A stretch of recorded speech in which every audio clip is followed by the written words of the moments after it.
ब्रह्मसूत्र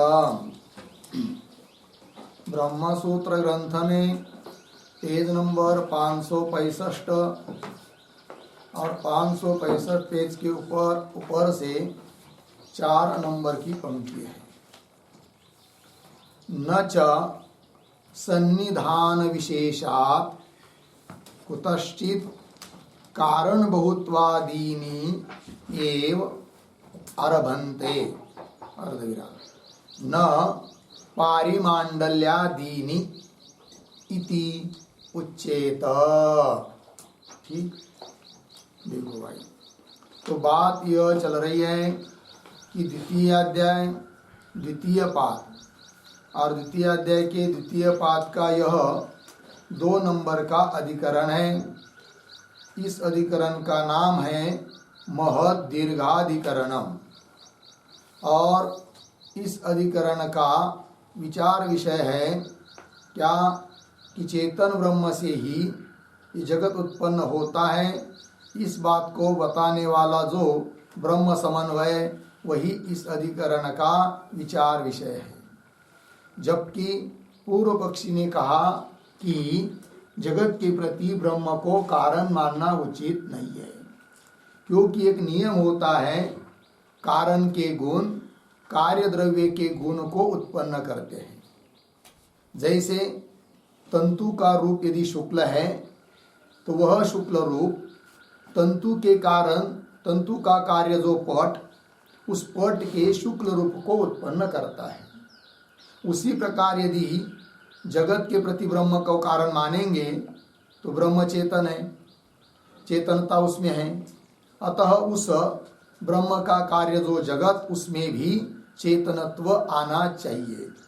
जबकि यह जगत में चेतनत्व नहीं है अपितु जगत जड़ है, अतः जगत के प्रति ब्रह्म को कारण मानना उचित नहीं, ऐसा पूर्व पक्षी ने कहा था। उसका खंडन कर दिया सिद्धांतियों ने उन्हीं के सिद्धांतों को उन्हीं की प्रक्रिया को लेकर। वैशेषिकों की प्रक्रिया है कि परमाणु से द्व्यणुक तो उत्पन्न होता है, किंतु परमाणु का परिमाण द्व्यणुक के परिमाण को उत्पन्न नहीं करता। उसी प्रकार द्व्यणुक का परिमाण त्रसरेणु के परिमाण को उत्पन्न नहीं करता। अर्थात कारण के गुण कार्य को उत्पन्न करते हैं। इस नियम का उन्हीं के यहाँ वैशेषिकों के यहाँ ही इस नियम का विचार है। अतः ये बात नहीं कहा जा सकती कि कारण के गुण कार्य को उत्पन्न करते हैं। अतः जगत के प्रति कारण ब्रह्म होने पर भी उस ब्रह्म में विद्यमान जो चेतनत्व धर्म है वह ब्रह्म जगत में चेतनत्व को उत्पन्न करे, यह इस आरोप का निराकरण हो गया। किंतु पूर्व पक्ष ने पुनः बात कही कि भाई हमारा जो नियम है वो तो ऐसा ही है, कारण के गुण कार्य को उत्पन्न करते हैं। किंतु इस नियम का विचार को दिखाने के लिए हे सिद्धांती तुमने जो 2 दृष्टांत दिए हमारे ही आगे कि परमाणु का परिमाण द्व्यणुक के परिमाण को उत्पन्न नहीं करता और द्व्यणुक का परिमाण त्रसरेणु के परिमाण को उत्पन्न नहीं करता, किंतु वो क्यों उत्पन्न नहीं करता है इस बात को तो समझ लो, ऐसा पूर्व पक्षी बोलता है सिद्धांतियों को। तो पूर्व पक्षी ने कहा था क्या कि परमाणु का परिमाण द्व्यणुक के परिमाण को इसलिए उत्पन्न नहीं करता, क्यों? हाँ, क्योंकि वह द्व्यणुक विरोधी पारिमांडल्य से विरोधी परिमाण से आक्रांत है, अतः युक्त है। अतः परमाणु का परिमाण द्व्यणुक के परिमाण को उत्पन्न नहीं करता। एक बात क्यों हुआ? दूसरी बात बताई थी क्या? व्यग्र क्या अर्थात परमाणु का परिमाण द्व्यणुक का जो परिमाणांतर है अनुत्व रस्वत्व उसको उत्पन्न करने में व्यग्र है, अतः वह परमाणु का परिमाण अपने सदृश द्व्यणुक के परिमाण को उत्पन्न नहीं कर सकता। ये 2 बात बोला कौन? पूर्व पक्षी। किंतु उन दोनों भी बातों का निराकरण सिद्धांतियों ने कर दिया। अब पुनः वह तीसरी बात बोलता है पूर्व पक्षी। वो कहता है कि अरे सिद्धांती तुम समझ लो कि परमाणु का और द्व्यणुक का परिमाण अपने कार्य के परिमाण को उत्पन्न क्यों नहीं करता है, उसका और भी एक कारण है। वो क्या कारण है वो बता रहा है अब, और उसका भी निराकरण सिद्धांतियों के द्वारा किया जाएगा। ठीक, आइए फिर पंक्ति, न च सन्निधान विशेषात इत्यादि पंक्ति है। इस पंक्ति के पूर्व में, न च के पूर्व में एक वाक्य लिखेंगे अवतरण के रूप में। तो पारिमांडल्यादीनां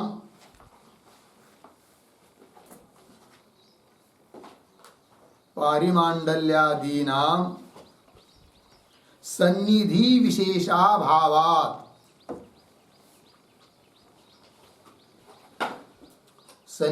विशेषाभावात् न समान गुण आरंभकत्वम्, न समान गुणारंभकत्वम् अर्धविराम, बहुत्वादीनां तु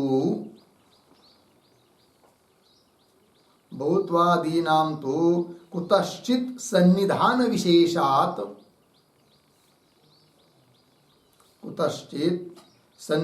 विशेषात् परिमाणांतर आरंभकत्वं भवति, परिमाणांतरारंभकत्वं भवति इत्यपि इति अपि न वाच्यम इति आह, इति अपि न वाच्यम इति आह न च इति। ठीक, देखो भाई अर्थ समझ लेंगे। तो पारिमांडल्यादीनां सन्निधि विशेषाभावात्, ध्यान दीजिए, बात यह है कि कारण है परमाणु, कार्य है द्युनुक। ठीक, परमाणु का परिमाण पारिमांडल्य, और वह पारिमांडल्य द्युनुक के परिमाण को क्यों उत्पन्न करता नहीं, यह बात चल रही है।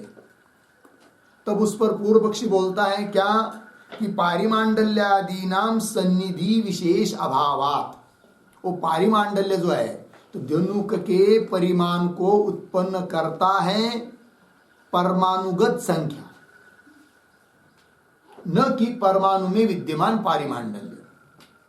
तो परमाणुओं में दोनों चीज विद्यमान है, पारिमांडल्य भी है, संख्या भी है, किंतु वैशेषिकों ने उस द्युनुक के परिमाण के प्रति परमाणुगत संख्या को कारण माना, पारिमांडल्य को नहीं। क्यों? तो वह वैशेषिक बोलता है अभी क्या कि पारिमांडल्य का सन्निधि विशेष नहीं है और संख्या का सानिध्य विशेष है, अतः संख्या ही, परमाणुगत संख्या ही द्युनुक के परिमाण को उत्पन्न करती है, क्योंकि वो उत्पन्न करने में कार्य से सन्निहित है संख्या, और सन्निहित नहीं है कौन, पारिमांडल्य।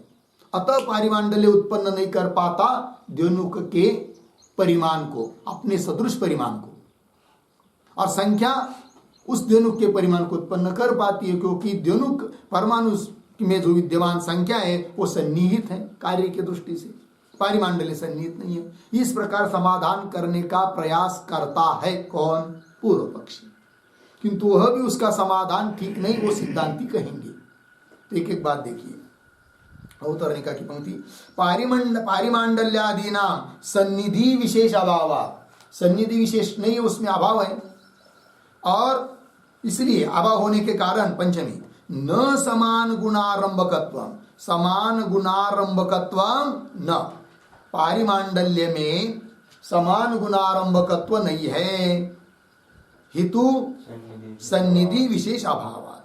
ठीक, आगे, बहुत्वादी नाम तु कुतश्चित सन्निधान विशेषात्, किंतु परमाणु में विद्यमान जो बहुत्व संख्या आदि वगैरह है उसमें तो सन्निधि विशेष है, द्युनुक में भी बहुत्वादी संख्या है, उसमें सन्निधि विशेष है, अतः उस सन्निधि विशेष होने के कारण परिमाणांतर आरंभकत्व, अतः वो अन्य परिमाण को उत्पन्न कर सकते हैं और पारिमांडल्यादिक नहीं कर सकते हैं। इत्यपि, ऐसा यदि पूर्व पक्षी कहने का प्रयास करता है तो सिद्धांती करे इत्यपि न वाच्यम, यह भी तुम नहीं बोल पाओगे। यही बात बोल रहे न च इत्यादि पंक्ति से। तो पंक्ति को देखिए, भाष्य पंक्ति में न च सन्निधान विशेषात कुतश्चित कारण बहुत्वादीनि एव आरभन्ते अर्धविराम न पारिमांडल्यादीनि इति उच्येत। ठीक, अर्धविराम। द्रव्यांतरे गुण, हाँ आगे के बाद में पढ़ेंगे। इतने कई पहले उच्चेत या तक के शब्दों का थोड़ा अन्वय करते हैं। तो शुरू से न को छोड़कर पहला शब्द च, फिर एक शब्द छोड़कर कुतश्चित, पीछे सन्निधान विशेषात, आगे कारण बहुत्वादीनि एव आरभन्ते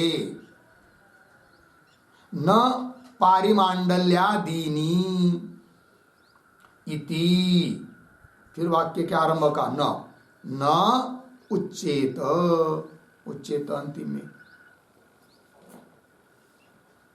अर्थ देखो भाई, च और कुतश्चित सन्निधान विशेषात, किसी प्रकार का सन्निधान विशेष होने के कारण, क्या कारण बहुत्वादीनि, कारण बहुत्वादीनि संख्या वगैरह वे सब बहुत्वादीनि एव आरभन्ते, कार्य के परिमाण को आरंभ करते, उत्पन्न करते हैं।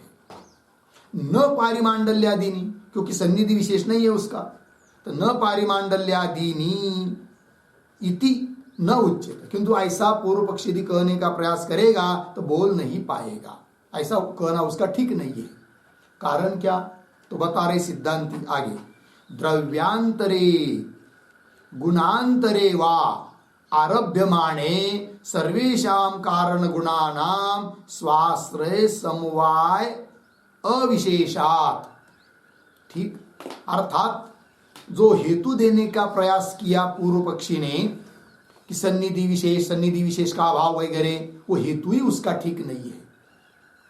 क्योंकि क्या हेतु दिया उसने कि बहुत्वादिक सन्निधि विशेष है, उसमें सन्निधि विशेष है, और पारिमांडल्य आदि में सन्निधि विशेष नहीं है। किंतु ऐसी बात है ही नहीं, क्योंकि कारण जो है परमाणु आदि वो कारण है, और उनमें संख्या गुण भी उसमें रहता है, और पारिमांडल्य भी परिमाण गुण है वो भी उसमें रहता है, और सभी गुण अपने आश्रय में समवाय संबंध से रहते हैं। अतः एक सन्निहित है, एक सन्निहित नहीं है, अतः एक कार्य कर रहा है, एक नहीं कर रहे, कार्य नहीं कर रहा है, ये बात बोल नहीं सकता। कौन, पूर्व पक्षी। पंक्ति देखिए, द्रव्यांतरे गुणांतरे व आरभ्यमाणे, अन्य द्रव्य को उत्पन्न करने में या गुणांतर अन्य गुण को उत्पन्न करने में जो भी कारण है, और उस कारण में जो भी गुण विद्यमान है, वे सभी गुण उस कारण में समवाय संबंधी से तो रहते हैं। अतः एक सन्निहित है, एक असन्निहित है, एक हेतु दे नहीं सकता। कौन, पूर्व पक्ष। द्रव्यांतरे गुणांतरे व आरभ्यमाणे सर्वेषाम एव कारण गुणानाम, जितने भी कारण के गुण है वे सब स्वाश्रय समवाय अविशेषात, स्वाश्रय स्व गुण उनका आश्रय, वो अपने आश्रय में समवाय संबंध से ही रहते हैं। अविशेषात समान रूपत्वाद, समवाय संबंध से ही रहते हैं। परमाणु में संख्या भी समवाय संबंध से, क्योंकि संख्या गुण है। पारिमांडल्य वो भी गुण है, परिमाण वो भी परमाणु में समवाय संबंध से ही है। अतः सन्निधि असन्निधि इस हेतु को बोल नहीं सकता पूर्व पक्षी। ठीक, पंक्ति देखिए, द्रव्यांतरे गुणांतरे व आरभ्यमाने, द्रव्य को उत्पन्न करने में गुण हो, चाहे अन्य गुण को उत्पन्न करने में गुण हो। जैसे उदाहरण, घट को उत्पन्न करना है तो घट को उत्पन्न करते कपाल और कपालों का संयोग, तो घट के लिए उपादान कारण हुआ कपाल, और कपालों का संयोग भी कारण है, तो वह संयोग द्रव्य को घट को उत्पन्न कर रहा है। तो द्रव्यांतर अन्य द्रव्य को उत्पन्न करने में कारण जो गुण कपालों का संयोग, वह संयोग भी कपालों में समवाय संबंध से ही है। ठीक, और गुणांतरेवा, जैसे पट के गुण को उत्पन्न करने के लिए तंतु का गुण शुक्ल रूप कारण है, कारण हुआ तंतु, उसका जो शुक्ल रूप वह भी अन्य गुण को तो उत्पन्न कर रहा है, किंतु वह गुण तंतु का जो शुक्ल रूप वह तंतु में समवाय संबंध सी है। तो अन्य द्रव्य को चाहे अन्य गुण को उत्पन्न करने में जो भी कारण के गुण हैं वे सभी कारण के गुण उस कारण में एक ही समवाय संबंध से रहते हैं। अतः पूर्व पक्ष ने जो हेतु बताया कि बहुत्वादी संख्या तो उत्पन्न कर पाएंगी परिमाण को, अन्य कार्य के परिमाण को, क्योंकि वो सन्निहित है, और पारिमांडल्य उत्पन्न नहीं कर पाएगा क्योंकि वो सन्निहित नहीं है। यह पूर्व पक्षी का कहना ठीक नहीं, ये बात बता दी सिद्धांतियों ने। चलिए, द्रव्यांतरे गुणांतरे व आरभ्यमाणे उत्पन्न करने में सर्वेशाम एवं कारण गुणानाम, सभी कारण के गुण स्वाश्रय में उनका गुणों का आश्रय जो भी है उसमें समवाय संबंध से रहते, समवाय अविशेषात हो गया। चलिए भाई, तो समवाय अविशेषात है कि नहीं, उस पर एक वाक्य लिखेंगे छोटा सा। पारिमांडल्यादीनाम अपि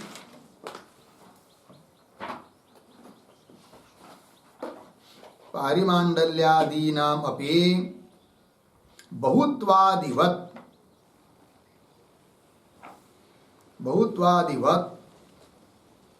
समवायी कारण गतत्व अविशेषात, समवायी कारण गतत्व अविशेषात इत्यर्थः।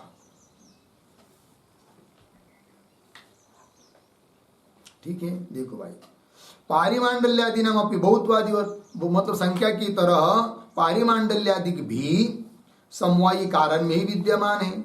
समवायी कारण गतत्व अविशेषात समान रूप से है, ये बात हो गई। ठीक, आगे चलिए भाष्य में। तस्मात् स्वभावात् एव पारिमांडल्यादीनाम अनारंभकत्वम अर्धविराम तथा चेतनाया अपि इति द्रष्टव्यम। ठीक है जी, चलिए भाई, तस्मात् इत्यादि जो पंक्ति है, तो तस्मात् के पूर्व में भी एक वाक्य लिखते हैं अवतरण। तो अभी तक जो कुल मिलाकर खंडन किया उसका सारांश बताना है, तो लिखेंगे पारिमांडल्यादीनाम अनारंभकत्वे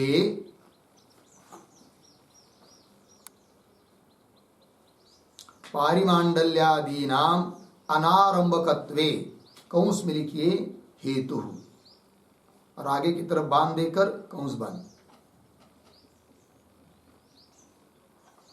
फिर आगे कार्यद्रव्यस्य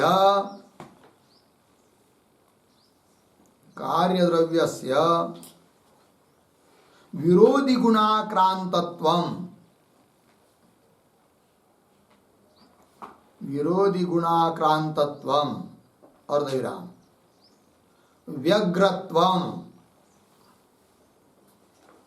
व्यग्रत्वम कौंस में लिखे परिमाणांतरोत्पत्तौ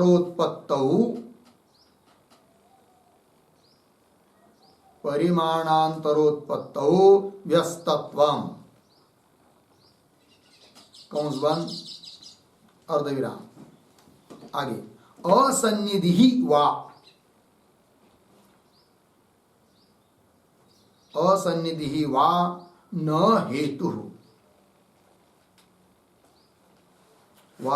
न हेतु इति उक्ति फलम आह,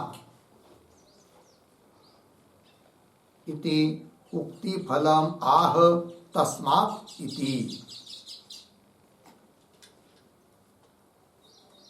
ठीक है, चलिए भाई, तो अर्थ देखिए, पारिमांडल्यादि नाम अनारंभकत्वे, पारिमांडल्यादिक कार्य के परिमाण को आरंभ क्यों नहीं करते, इसके लिए जो तीन हेतु देने का प्रयास किया पूर्व पक्षी ने, वो कौन थे?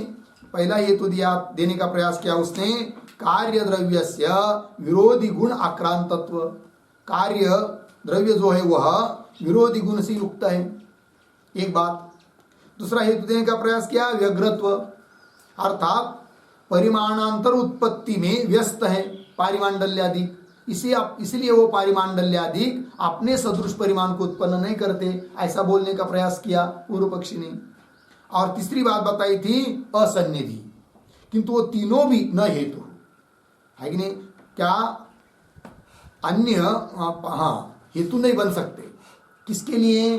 कि कार्य के परिमाण को उत्पन्न करने में, है कि नहीं, कारण की गुण होना चाहिए, किंतु क्यों उत्पन्न नहीं करते हैं? तो 3 बात बताई, किंतु वो तीनों भी कारण नहीं बन सकते। अर्थात इन तीनों के निमित्त से भी ये बात नहीं बोल सकता पूर्व पक्षी कि कारण पारिमांडल्याधिक कार्य के गुण को उत्पन्न नहीं करते हैं, इसलिए ऐसा नहीं कह सकता। तीनों का निराकरण कर दिया है।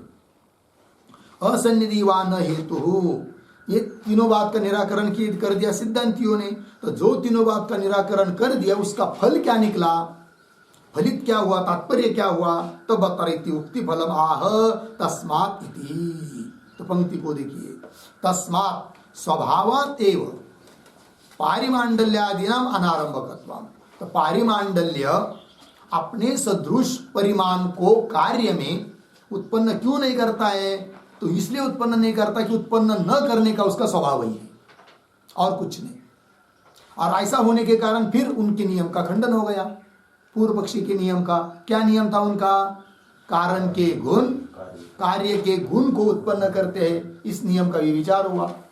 और उस नियम का विचार होने के कारण उस विविचरित नियम के द्वारा ब्रह्म समन्वय का बाद नहीं हो सकता। अतः पूर्व पक्षी आरोप नहीं कर सकता अब क्या कि चेतन ब्रह्म है, तो ब्रह्म में जो चेतनता है वह चेतनता कार्य जगत में भी चेतनता को उत्पन्न करे, यह आरोप अब कर नहीं सकता। कौन? वैशेषिकादिक पूर्व पक्षी। क्योंकि उन्होंने जिस नियम को लेकर समन्वय का बात करने का प्रयास किया, वह उनका नियम ही विभिचारित निकला। ये बात हो गई। अतः चेतन ब्रह्म से जगत उत्पन्न होने में कोई दिक्कत नहीं, ये सिद्ध हुआ। ठीक, चलिए। तस्मात् स्वभावात् एव पारिमांडल्यादीनाम अनारंभकत्वम, स्वभाव से अनारंभकत्व है। तथा उसी प्रकार चेतनायाः अपि इति द्रष्टव्यम, उसी प्रकार ब्रह्म कारण है, चेतन है, और उसका स्वभाव ही है, स्वभावता ही वह ब्रह्म कार्य जगत में चेतनता को उत्पन्न नहीं कर सकता। इसका मतलब जगत के प्रति ब्रह्म कारण नहीं, ऐसी बात नहीं। कारण तो है, किंतु कार्य जगत में चेतनता को उत्पन्न नहीं करता, स्वभावतः पारिमांडल्य की तरह। ये बात हो गई। तथा चेतनाया अपि इति द्रष्टव्यम, होगा इतना। चलिए भाई आगे चलते हैं। संयोगाच्च द्रव्यादीनाम विलक्षणानाम उत्पत्ति दर्शनात् समान जातीय उत्पत्ति विचार। ठीक है, ये जो पंक्ति पढ़ी मैंने संयोगाच्च इत्यादि, उसके पूर्व में भी एक वाक्य लिखते छोटा सा। चेतनात् विजातीय आरंभ युक्त, विजातीयारंभ युक्त इति स्थितम, इति स्थितम अर्धविराम तत्र उदाहरणांतरम आह, तत्र उदाहरणांतरम आह संयोगाच्च इति। ठीक है, देखो यार, तो क्या चेतना विजातीय आरंभ युक्त, चेतन ब्रह्म से विजातीय जो जगत उसका आरंभ अर्थात उसकी उत्पत्ति कहना युक्त है, यह बात निश्चित हो गई। अब इसके लिए उदाहरण दिया जा रहा है, क्या कि कारण से विजातीय कार्य भी उत्पन्न हो सकता है, इस बात को बताने के लिए दृष्टांत दे रहे हैं। क्या दृष्टांत है? तो पंक्ति में देखिए, संयोगाच्च, ठीक, थोड़ा सा अन्वय, संयोगाच्च, इसके बाद एक शब्द छोड़कर विलक्षणानाम, पीछे द्रव्यादीनाम, आगे उत्पत्ति दर्शनात्। ठीक है, देखो भाई, संयोगाच्च, संयोग से भी, संयोग नाम के कारण से भी, विलक्षणानाम द्रव्यादीनाम उत्पत्ति दर्शनात्, विलक्षण ऐसे द्रव्य की क्या होती है, उत्पत्ति देखने को मिलती है। तो देखने को मिलने से फिर क्या हुआ, समान जातीय उत्पत्ति का भी विचार हुआ। अर्थात जो वैशेषिकों का नियम है कि समान जातीय उत्पत्ति, अर्थात कारण के गुण अपने समान जातीय गुण को ही कार्य में उत्पन्न करते हैं, इस नियम का ये विचार हुआ। तो बोलेंगे ये कैसा दृष्टांत, जरा समझाओ, फिर समझ में नहीं आया। क्या दृष्टांत, तो संयोग से विलक्षण द्रव्य की उत्पत्ति होती है, ये दृष्टांत दिया। उदाहरण तो बताओ ना फिर। तो उदाहरण देखिए फिर, जैसे पट द्रव्य है और उत्पन्न होता है, और उस पट का उपादान कारण है तंतु, और उपादान कारण को वो लोग बोलते हैं समवायी कारण, और असमवायी कारण है तंतुओं का संयोग। जब तंतुओं का संयोग नहीं होगा तो पट की उत्पत्ति नहीं होगी। अर्थात पट के प्रति कारण है कौन, तंतुओं का संयोग। तो वो संयोग है, संयोग गुण है, और उससे उत्पन्न हुआ कौन, पट, पट द्रव्य है कि नहीं। तो विलक्षण हुआ, कारण है गुण और कार्य उत्पन्न हुआ द्रव्य। तो जैसे कारण संयोग नाम के गुण से उससे विलक्षण भिन्न जाति वाला द्रव्य पटादि उत्पन्न हो सकता है, उसी प्रकार चेतन ब्रह्म से विलक्षण जड़ ऐसा जगत उत्पन्न हो सकता है, ये बात सिद्ध हो जाती है। और फिर वो जो नियम है उनका वैशेषिकों का, उसका विवाद हो जाता है, क्योंकि उनका नियम क्या था कि समान जातीय उत्पत्ति वो लोग बताते हैं, उसका भी खंडन हुआ, क्योंकि विजातीय उत्पन्न हो रहा है यहाँ पर संयोग से पटादि, अतः उनका नियम का बाद हुआ और हमारा सिद्धांत से ठीक रह गया, सिद्ध हो गया। ये सिद्धांती बोल रहे हैं संयोगाच्च विलक्षणानाम द्रव्यादीनाम उत्पत्ति दर्शनात्, उत्पत्ति देखने को मिलती है, इसलिए समान जातीय उत्पत्ति का यह विचार है। अतः हमारा जो सिद्धांत है कि ब्रह्म से जगत उत्पन्न होता है, उसमें कोई दिक्कत नहीं, ये बात हो गई। ठीक, आगे चलिए। द्रव्ये प्रकृते गुणोदाहरणम अयुक्तम इति चेत। अब पूर्व पक्षी वो थोड़ी चुप बैठने वाला है, अतः वो आक्षेप कर रहा है। तो ये जो पंक्ति है ना, द्रव्ये प्रकृते, उस पर लिखिए आक्षेप। पूर्व पक्षी आक्षेप कर रहा है।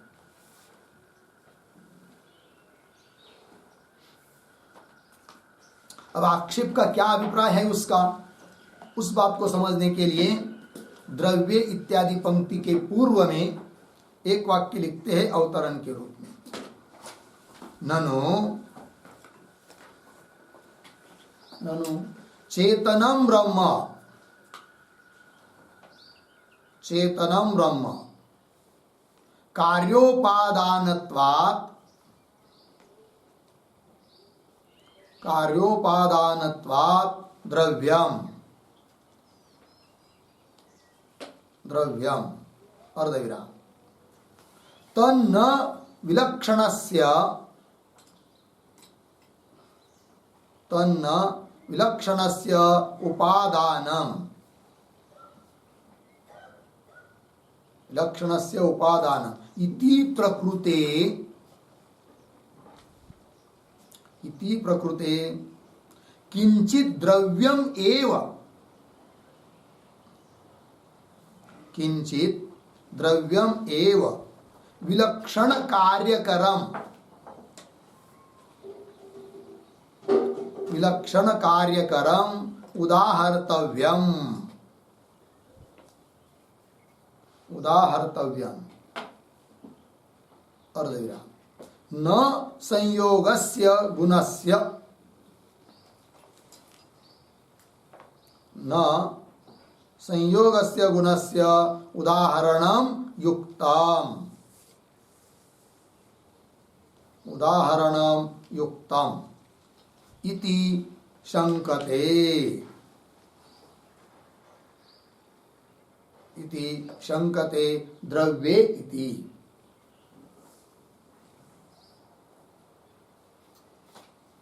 ठीक, अर्थ देखो भाई। ननु चेतनम ब्रह्म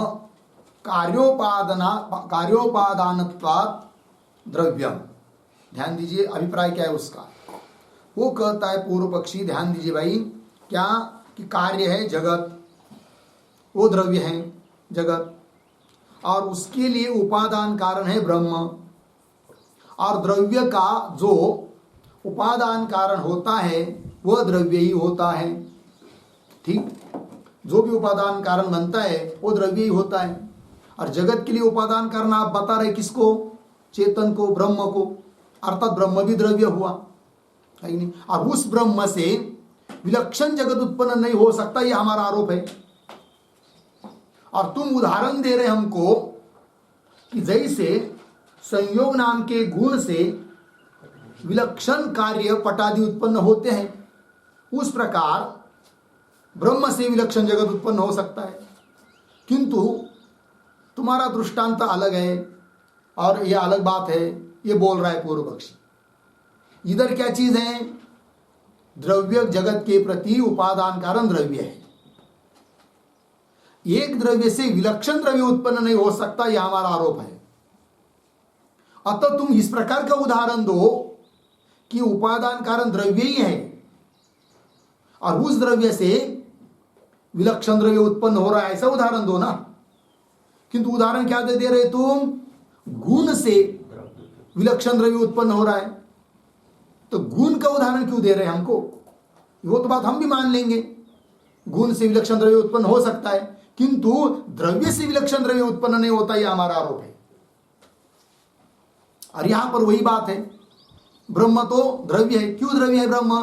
द्रव्य का उपादान कारण है इसलिए, क्योंकि द्रव्य जगत, उसका उपादान कारण तुम ब्रह्म को मानते हैं, और जो उपादान कारण होता है वो द्रव्य होता है कि नहीं? तो ब्रह्म हुआ उपादान कारण और वो द्रव्य है, और उस ब्रह्मरूप द्रव्य से जगत उत्पन्न हो रहा है, वो विलक्षण नहीं हो सकता। अतः जगत के प्रति कारण ब्रह्म को मानना ठीक नहीं, क्योंकि एक द्रव्य से विलक्षण द्रव्य उत्पन्न होता नहीं, ये हमारा कहना है। और तुम उदाहरण दे रहे संयोग का, ऐसा उदाहरण मत दो, ऐसा कुछ उदाहरण दो कि एक द्रव्य से विलक्षण द्रव्य उत्पन्न होता है, ऐसा उदाहरण तुम्हारे पास है नहीं। कौन बोल रहा है? पूर्व पक्षी। बात समझ में आ रही ना? पंक्ति पर देखिए अवतरण की। ननु चेतनम ब्रह्म, ब्रह्म चेतन है, और वो कैसा है? कार्योपादानत्व द्रव्य है। ब्रह्म में द्रव्यत्व सिद्ध किया पहले पूर्व पक्षी ने।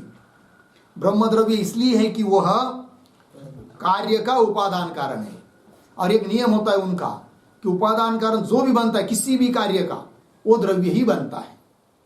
द्रव्य को छोड़कर उपादान कारण कोई बनता नहीं है। और ब्रह्म यदि तुम्हारे यहाँ उपादान कारण है तो वो द्रव्य हुआ, फिर ऐसा कह रहा है पूर्व पक्षी। ननु चेतनम ब्रह्म कार्योपादानत्वा द्रव्यम तत् ब्रह्म, ब्रह्मरूप द्रव्य न विलक्षणस्य उपादान, वह विलक्षण जगत का उपादान नहीं हो सकता। तत् न विलक्षणस्य उपादान इति प्रकृति, प्रकृत प्रसंग है। और इस प्रकृत प्रसंगों को समझाने के लिए उदाहरण वैसा ही देना चाहिए किंतु तुमने तो उदाहरण अलग दिया। वही इति प्रकृते किंचित द्रव्यम एव विलक्षण कार्यकरम उदाहर्तव्यम, ऐसा कुछ उदाहरण देना चाहिए। कोई द्रव्य ही विलक्षण कार्य को उत्पन्न करता है, ऐसा उदाहरण तुमने देना चाहिए। कौन कह रहा है? पूर्व पक्षी। उदाहरण विलक्षण कार्यकरम उदाहर्तव्यम, अर्धविराम। न संयोगस्य गुणस्य, संयोग नाम का गुण का उदाहरण देना उचित नहीं है, ये कह रहा है कौन? पूर्व पक्षी। बात लगी, पंक्ति लगी? आइए फिर मूल पंक्ति में।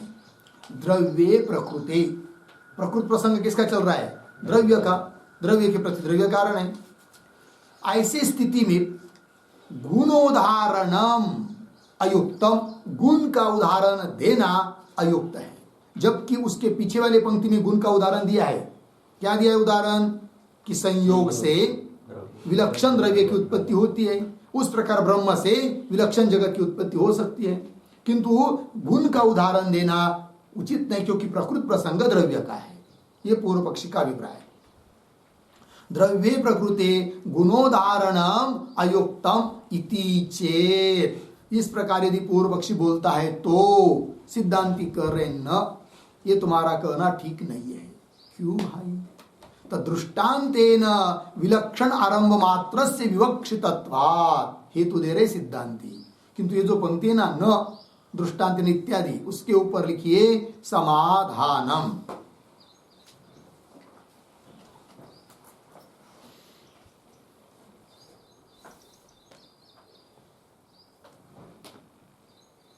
अब समाधान जो दिया जा रहा है वो कौन अंश को लेकर दिया जा रहा है, इस बात को भी समझने के लिए न के पूर्व में एक वाक्य लिखते अवतरण के रूप में, अद्रव्यात्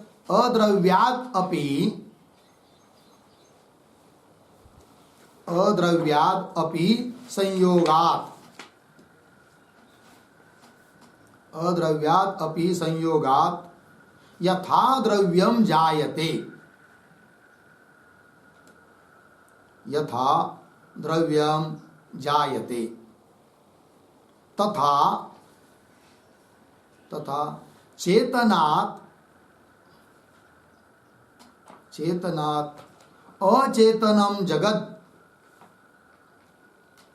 अचेतनम जगत स्यात्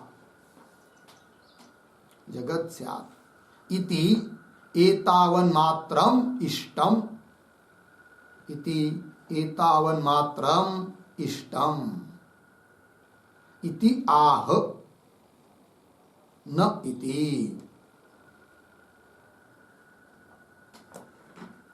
ठीक, देखो भाई अर्थ, अद्रव्यात् अपि संयोगात्, संयोग कोई द्रव्य नहीं है, गुण है, किंतु द्रव्य न होने पर भी ऐसे संयोग से जैसे द्रव्य उत्पन्न हो जाता है, तथा चेतनात् अचेतनम जगत, चेतन से ब्रह्म से अचेतन जगत उत्पन्न होता है, इति एतावन मात्रम, इतने अंश में ही दृष्टांतों को लेना है, गुण और द्रव्य ये बात को नहीं लेना, केवल विषम कार्य उत्पन्न हो सकता है कारण से इतने अंश में दृष्टांतों को लेना, ऐसा सिद्धांती बोल रहे हैं।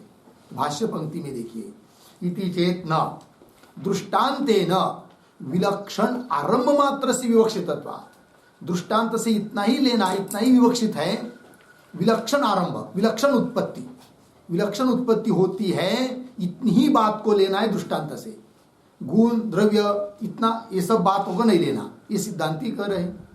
दृष्टांतेन विलक्षण आरंभ मात्र से विवक्षितत्वात्, लग गया ना। आगे, न च द्रव्यस्य द्रव्यम एव उदाहर्तव्यम, अर्धविराम, गुणस्य वा गुणः एव इति कश्चित् नियमे हेतु अस्ति। वाक्य के आरंभ में जो है, जो न है वाक्य के आरंभ में, उसका अन्वय अस्ति के साथ। तो पंक्ति देखिए, सिद्धांती बोल रहे पूर्व पक्षी को, क्या? द्रव्यस्य द्रव्यम एव उदाहर्तव्यम, द्रव्य के लिए द्रव्य का ही उदाहरण देना चाहिए और गुण के लिए गुण का ही उदाहरण देना चाहिए, ऐसा कोई नियम नहीं है, ऐसे नियम के लिए कोई प्रमाण नहीं है।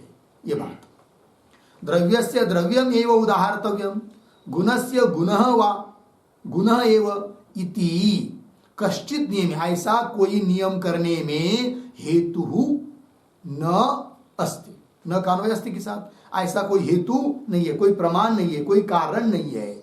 ठीक है ना। अतः हमने द्रव्य को बताने के लिए उदाहरण गुण का दिया तो भी कोई दिक्कत नहीं है।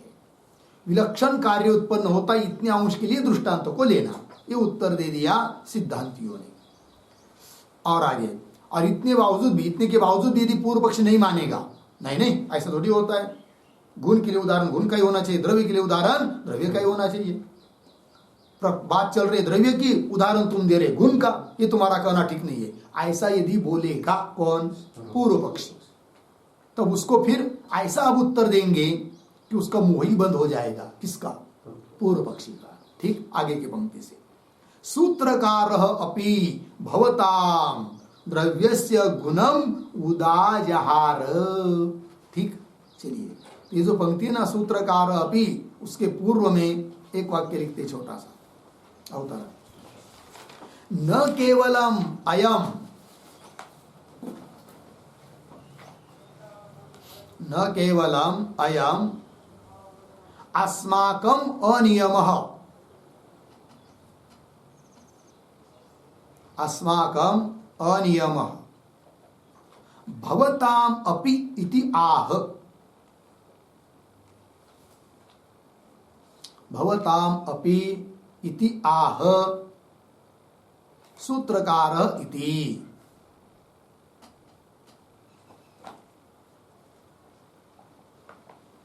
ठीक है, देखो भाई, सिद्धांती कह रहे उसको, पूर्व पक्षी को, केवल यह हम लोगों का ही अनियम है ऐसी बात नहीं, भवतामपि आपका भी अनियम है, अर्थात आपका भी यह नियम नहीं है। कौन सा? कि द्रव्य के लिए द्रव्य ही उदाहरण देना चाहिए और गुण के लिए गुण ही उदाहरण देना चाहिए, ऐसा नियम तुम्हारे यहां भी कहा है। हमारे यहां तो है ही नहीं, हम तो मानते नहीं है। हम तो कहते कोई बात नहीं, द्रव्य की बात चल रही, गुण का उदाहरण दिया, ठीक है कोई बात नहीं, जरूरत नहीं है कि द्रव्य के लिए द्रव्य के उदाहरण दो, गुण के लिए गुण का उदाहरण दो, कोई नियम नहीं ऐसा। और हमारे यहाँ ही ऐसा है ऐसी बात नहीं, तुम्हारे यहां भी वैसा ही है, पूर्व पक्षी किया। अर्थात तुमने भी, तुम्हारे सिद्धांत में भी तुम्हारे सूत्रकार ने अन्य के लिए अन्य उदाहरण दिया है। ये कह रहे कौन? सिद्धांती पूर्व पक्षी को। ठीक है, तो बोलेंगे कौन, कहा, क्या उदाहरण दिया है हमारे यहां, बताओ। पूर्व पक्षी कहेगा तो बोल रहे फिर आगे पंक्ति में, सूत्रकार अपि भवताम द्रव्य से गुणम उदायार। थोड़ा अन्वय, भवताम सूत्रकार अपि द्रव्यस्य गुणम उदाजहार। सिद्धांती बोल रहे पूर्व पक्षी को कि हे पूर्व पक्षी, भवताम सूत्रकार, भवताम मतलब आपके सूत्रकार, हमारे सूत्रकार व्यास महाराज वो नहीं, आपके सूत्रकार कौन? कनाद मुनि। उन्होंने भी क्या बताया है? भवताम सूत्रकार अपि, आपके सूत्रकार ने भी द्रव्यस्य गुणम उदाजहार, द्रव्य को बताने के लिए गुण का उदाहरण दिया है। तुम्हारे यहां भी तो दिया है, अतः गुण के लिए गुण ही उदाहरण होना चाहिए, ऐसा नियम तो तुम्हारे यहां भी नहीं है। ठीक है, बोलेंगे हमारे सूत्रकार ने कहा बताया ऐसा कि द्रव्य के लिए गुण का उदाहरण, जरा बताओ, हमको याद नहीं, बताओ ना महाराज जी। पूर्व पक्षी बोलेगा सिद्धांतियों को, तो पूर्व पक्षी के लिए बता रहे सिद्धांती, उन्हीं के सूत्रों को लेकर। तो सूत्र है प्रत्यक्षा प्रत्यक्षाणाम अप्रत्यक्षत्वात् संयोगस्य पंचात्मकम न विद्यते। वैशेषिक सूत्र 4.2.2। ये बात सूत्र के पदों का थोड़ा अन्वय, प्रत्यक्षा प्रत्यक्षाणाम, एक शब्द छोड़ आगे, संयोगस्य पीछे, अप्रत्यक्षत्वात् आगे, पंचात्मकम न विद्यते।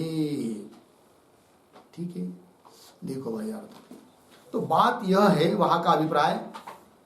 तो वैशेषिक शास्त्रकार शरीर को पंचभूतात्मक मानते हैं, पंचभूतों का कार्य मानते हैं। ठीक, और अन्य जो है चार वाकाधिक, वे शरीर को पंचभूतों का कार्य नहीं मानते, केवल पृथ्वी का मानते हैं।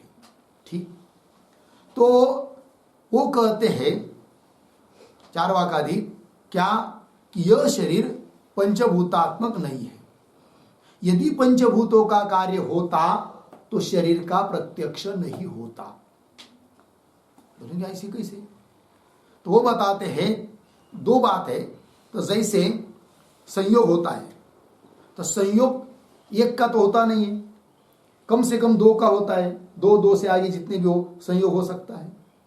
और जिन दोनों का संयोग हो रहा है, उन दो में से यदि एक प्रत्यक्ष है और एक प्रत्यक्ष नहीं है, तो उनके संयोग का भी प्रत्यक्ष नहीं होता है। दो चीजें, जैसे घट और वायु, दोनों का संयोग है, होगा, किंतु दोनों में जो संयोग है घट और वायु में, घट और वायु का संयोग उनमें ही रहेगा, गुण गुणी में ही रहता है। तो उन दोनों में से घट का तो प्रत्यक्ष है, वायु का प्रत्यक्ष नहीं है। एक का प्रत्यक्ष है, एक का प्रत्यक्ष नहीं है, अतः उनका संयोग का प्रत्यक्ष नहीं होता। तो जैसे संयोग का प्रत्यक्ष नहीं होता है, क्यों, किस संयोग का प्रत्यक्ष नहीं होता है? उस संयोग के जो दो आश्रय उनमें से एक का प्रत्यक्ष है एक का अप्रत्यक्ष है, ऐसे समय पर उन दोनों के संयोग का प्रत्यक्ष नहीं होता है।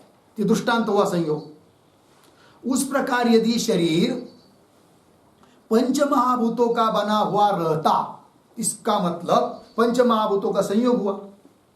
और पंच महाभूतों में कौन कौन है? पृथ्वी, आप, तेज, वायु, आकाश, बरोबर है? उन पांच में से तीन तो प्रत्यक्ष है, पृथ्वी, जल और तेज, और वायु और आकाश प्रत्यक्ष नहीं है। और उन पांचों का संयोग मिलकर शरीर होता है। तो जिन दोनों का संयोग होता है उनमें जैसे एक का प्रत्यक्ष एक का अप्रत्यक्ष रहने पर संयोग का प्रत्यक्ष नहीं होता, उस प्रकार पांच भूतों का मिलकर यदि शरीर है तो शरीर का भी प्रत्यक्ष नहीं होना चाहिए, जबकि शरीर का प्रत्यक्ष होता है। अतः शरीर पंच महाभूतों का कार्य मत मानो, ऐसा वो आरोप करते वैशेषिक सिद्धांत के ऊपर चार्वाक आदि, ठीक है ना।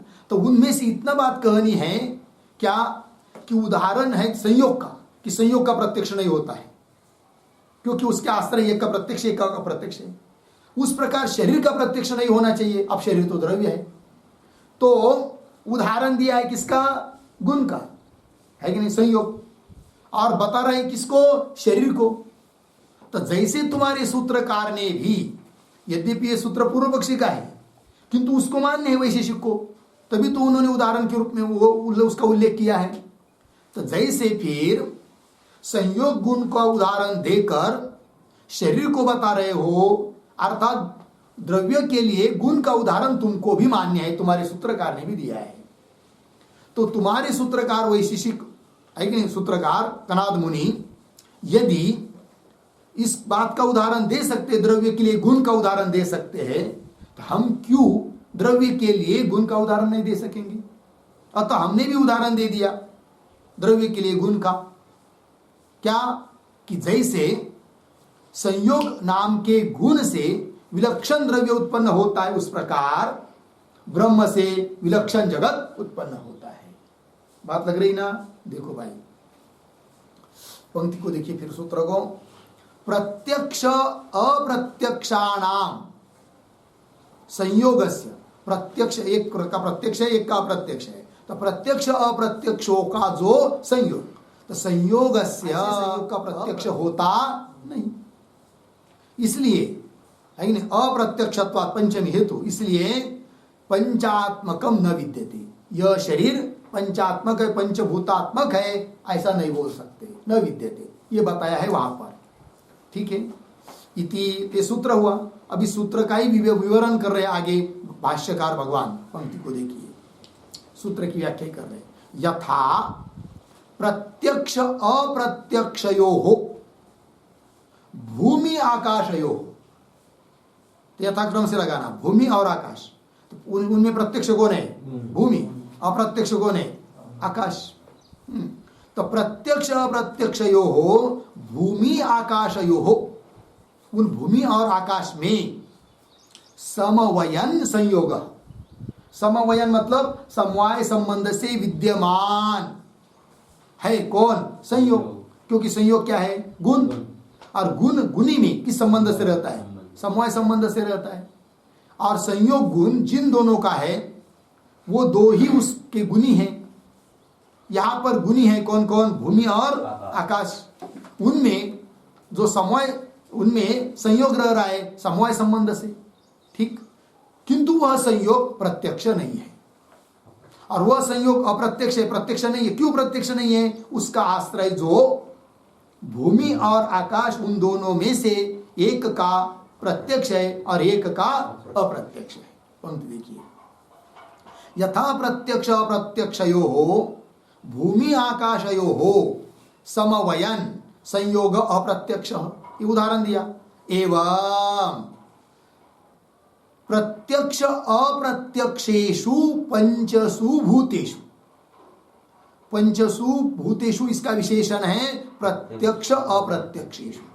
उन पांच भूतों में कुछ भूत तो प्रत्यक्ष है और कुछ भूत अप्रत्यक्ष है।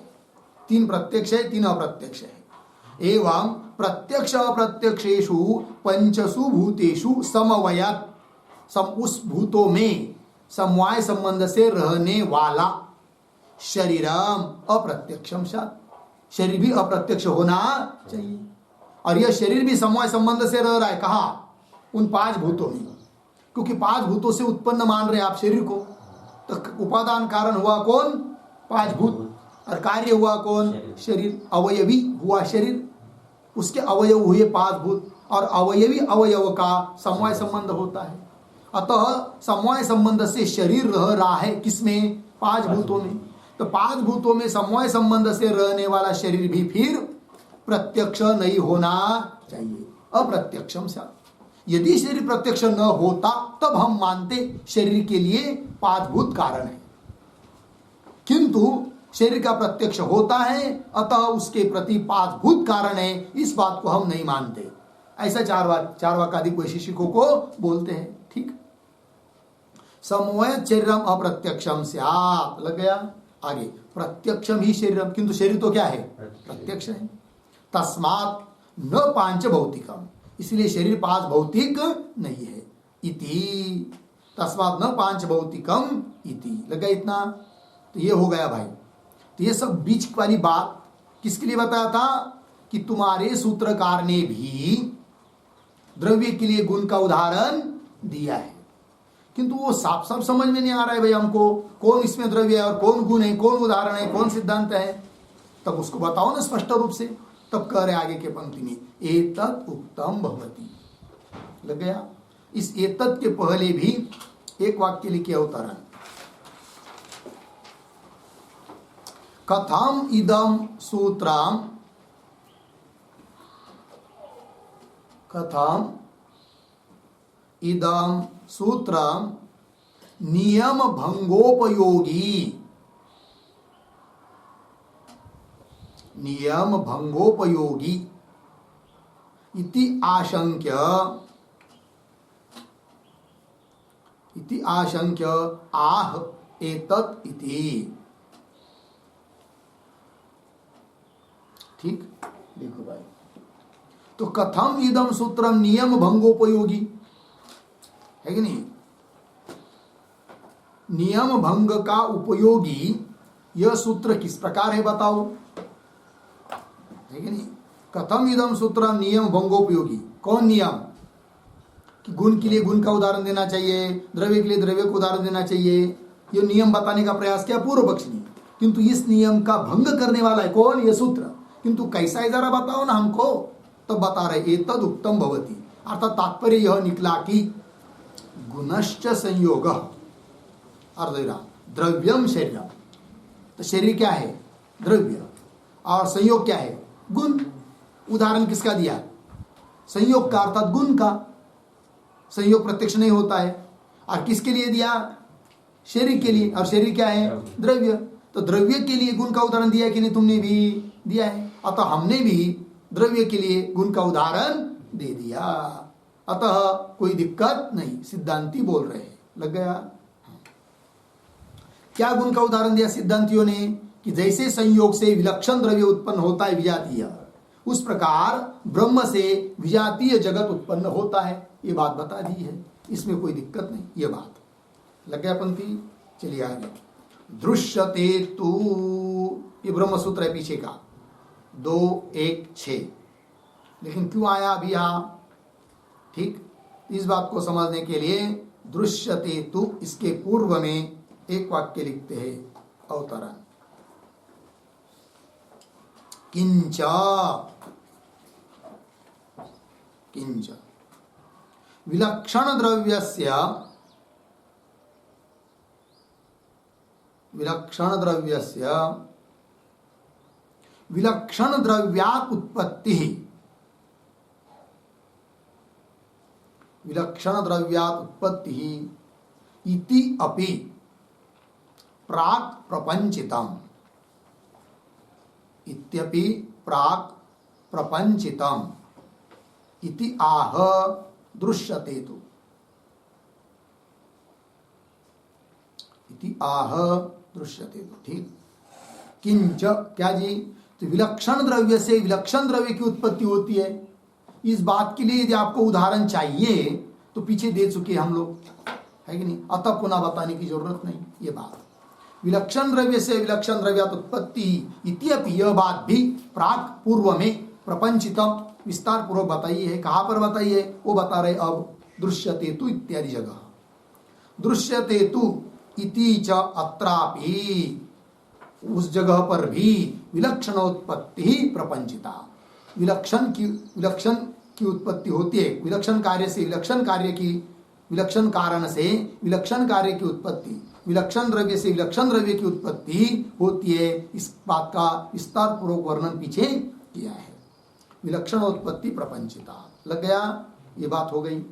फिर आगे ननु एवं सती, इस ननु के ऊपर लिखिए आक्षेप।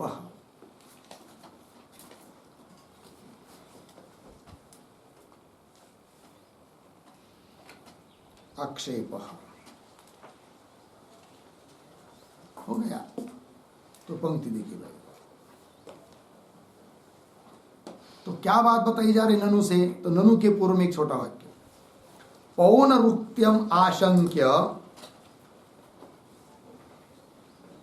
पौनरुक्त्यम आशंक्य परिहरति, परिहरति ननु इति। ठीक, ध्यान दीजिए भाई, पुनरुक्ति की आशंका करके उसका उत्तर दिया जा रहा है। अर्थात पूर्व पक्षी बोल रहा है तुम्हारे यहां तो फिर पुनरुक्ति हो रही है। ये बात कैसे देखो, ननु एवं सति तेन एव एतद् गतम, तेन एव दृश्यते तु इति सूत्रेण एव एतद् गतम, एतत् सूत्रम, एतत् सूत्र, यह सूत्र कौन सा सूत्र, महदीर्घवद्वा रस्व परिमंडलाभ्याम, अभी क्या चल रहा है ना सूत्र यह। तो पूर्व पक्षी बोल रहा है ननु एवं सत्य, ऐसी सीधी बात है। तो मतलब पीछे आपने जो बात बता दिया है कि विलक्षण द्रव्य से विलक्षण द्रव्य की उत्पत्ति होती है, ये सब बात तो पीछे ही बता चुके हैं। तो तेन एव, उस सूत्र से ये तद्गतम, यह सूत्र चरितार्थ हो जाता है। फिर स्वतंत्र रूप से पुनः इस सूत्र को क्यों लिखा, और यदि लिखा है तो पुनरुक्ति हो गई। जो बात पीछे बताई वही अभी बता रहे हो तो पुनरुक्ति हो गई आपके यहाँ। ये कह रहा है पूर्व पक्षी, उत्तर दे रहे न इति ब्रूमः। तो न इति के ऊपर लिखे, न के ऊपर लिखे समाधानम, समाधान। और न इति है ना, न उसके पूर्व में भी एक छोटा वाक्य, निराकार्य भेदात, निराकार्य भेदात न पौनरुक्त्यम, न पौनरुक्त्यम इति आह न इति। ठीक, तो सिद्धांति कह रहे निराकार्य वेदात, निराकरण करने का जो विषय है वो भिन्न भिन्न होने के कारण पुनरुक्ति नहीं है कि नहीं। निराकार्य, निराकरण करने योग्य जो है विषय वो अलग अलग है, अतः पुनरुक्ति नहीं, ये बात बताई जा रही है। निराकार्य भेदात न पौनरुक्त्यम इत्याह न इति। आगे देखिए भाष्य में, न इति ब्रूम, क्यों, तत्सांख्यम प्रति उक्तम, अर्धविराम, एतत्तु वैशेषिकम प्रति, हो गया अलग अलग। तत् हाँ, दृश्यतु तु इत्यादि सूत्र, तत्सांख्यम प्रति उक्तम, वो सांख्य के बारे में कहा है।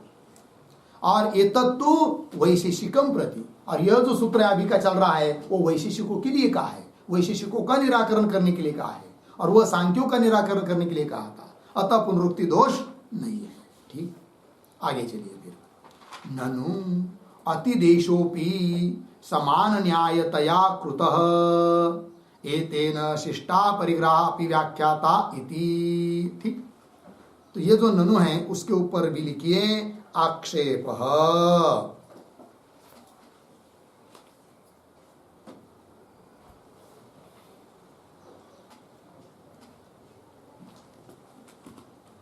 ठीक है, देखो भाई, तो पुनः शंका कर रहा है पूर्व पक्षी कि पुनः पुनरुक्ति दोष, पुनरुक्ति का आरोप कर रहा है। कैसे कि ननु अतिदेश अपनी, पीछे एक बार आपने अतिदेश किया है, और वो भी कैसा किया है, समान न्यायतया, न्याय युक्ति, समान युक्ति होने से अतिदेश किया है पीछे। कृतः, कहा क्या है वो अतिदेश, तो वो ब्रह्मसूत्र एतेन शिष्टा परिग्रहापि व्याख्याता, ब्रह्मसूत्र 2:1-12 वहां पर, तो वहां पर सांख्यों का निराकरण किया, और सांख्यों का निराकरण करने के बाद बता दिया कि ये तेन, इस निराकरण से ये भी समझो कि शिष्टों का भी निराकरण, शिष्ट अपरिग्रह, शिष्टों ने जिसका ग्रहण नहीं किया है, ऐसे जो अन्य दार्शनिक वैशेषिक आदि, उनका भी निराकरण समझो, ऐसा बताया वहां पर। और पुनः फिर यहां पर वैशेषिकों का नाम लेकर निराकरण कर रहे हो, तो पुनरुक्ति हो गई। वो कह रहा है कौन, पूर्व पक्षी, वही कह रहे, ननु अतिदेशापि समान न्यायतया कृत एतेन शिष्टा परिग्रहापि व्याख्याता इति। लग गया ना पंक्ति, एतेन मतलब इससे शिष्टों से अपरिगृहितों का भी प्रत्याख्यान, निराकरण, खंडन समझना चाहिए। शिष्टों से अपरिगृहित, शिष्टों ने जिनका ग्रहण नहीं किया है उनका भी निराकरण समझना चाहिए, ऐसा वहां आपने लिखा है इति। और पुनः यहाँ पर उनका नाम लेकर निराकरण कर रहे हो, ऐसा क्यों? तब उत्तर दे रहे, सत्यम एतत्, सत्यम एतत् के ऊपर लिखिए समाधान। सिद्धांती बोल रहे ये बात ठीक है, बराबर है, वहां पर हमने अतिदेश किया है, वो बात ठीक है, तो भी पुनः उनका निराकरण कर रहे, इसलिए कि वहां केवल इतना ही बता चुके हम लोग कि जिन युक्तियों से सांख्यों का खंडन हुआ, उन्हीं युक्तियों से वैशेषिकादिकों का भी खंडन समझना चाहिए, इतना ही बोले हम वहां पर। किंतु वो खंडन करने की रीति क्या है, पद्धत क्या है, प्रक्रिया क्या है, वो तो बताई नहीं। अतः उस प्रक्रिया को बताने के लिए पुनः उल्लेख किया, ये बोल रहे सिद्धांती। ठीक, सत्यम एतत्, तो इसलिए वो पुनरुक्ति नहीं है। फिर हम तो कहेंगे तस्य एव ये प्रपंच, उसका ही विस्तार है, क्योंकि वह थोड़े में कह दिया कि इन युक्तियों से उनका भी निराकरण समझो। अब उसका विस्तार क्या, वो विस्तार यहां पर किया, अतः पुनरुक्ति समझने की जरूरत नहीं। सत्यम एतत् तस्य एव, क्या है आगे, हाँ, तस्य एव तु अयम वैशेषिक प्रक्रियारंभे तत्प्रक्रियानुगतेन निदर्शनेन प्रपंचः कृतः। सत्यमेतत् तस्य एव तु अयम प्रपंचः कृतः, मुख्य बात, अंतिम शब्द है ना, तस्यैव, तस्यैव, तस्य शब्द का अर्थ लिखिए, तस्यैव अतिदेशस्य एव,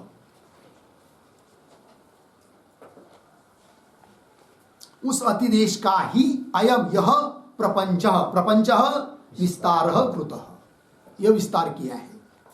कैसा विस्तार किया? वैशेषिक प्रक्रियारंभे, वैशेषिक प्रक्रिया का आरंभ में, वैशेषिक प्रक्रिया का परीक्षण में, तत्प्रक्रियानुगतेन, उसी की प्रक्रिया के अनुसार, निदर्शनेन, दृष्टांत देकर उसी का विस्तार किया है, यह बात है। अतः पुनरुक्ति समझने की जरूरत नहीं है। कुल मिलाकर वैशेषिकादिकों का भी निराकरण हुआ, ठीक है, और जगत के प्रति ब्रह्म ही कारण है, इस बात का दिक्कत नहीं है। इस समन्वय का विरोध वैशेषिकों की युक्ति से भी नहीं होता है, इस बात की सिद्धि कर दी।